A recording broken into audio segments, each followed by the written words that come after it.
and I play the guitar, solo guitar. I'm mostly taking a repertoire from African instruments, especially the Kora, which is a 21-string harp from West Africa.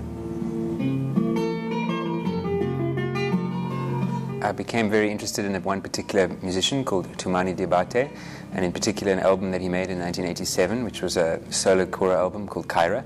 Very, very seminal album. It's had a big influence on Kora players, up till present day. It's actually still, to this day, the biggest selling Kora album of all time. So I became very interested in this album, and it was one of the things that was always there. And at some point, I found a way to play this repertoire on the guitar. This particular music on the Kora is from the griots, which is a hereditary caste of musicians who are learning in their families. In their society, they have a very particular role, so there's a lot of context in the music. And I've taken it out of context completely and taken it as music and brought it into the classical canon, in a sense.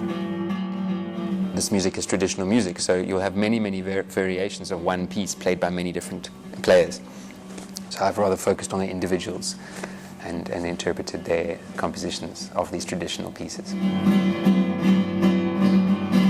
African music largely came to the West through the post-rock world music scene, Real World, and these festivals, big outdoor festivals. So a lot of the lexicon, a lot of the way of talking about this music comes from rock, comes from jazz. They talk about Toumani, they talk about improvising over a bass line. But they talk about Bach's Chaconne, they don't talk about improvising over a bass line, they call about composing variations.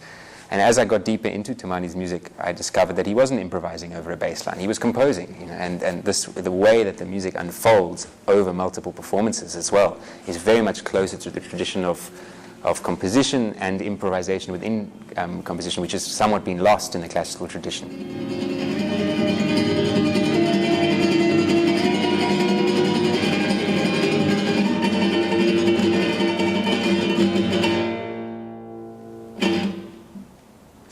So the reception has been amazing. Toumani himself very recently heard it and has invited me to come and perform with him. So he's very happy that I've understood his music, even though I hadn't heard the Kora live. Hopefully it's bringing a new angle and a new way of thinking and a new nuance of thinking about African music. And other than that, I'm just having a nice time playing it.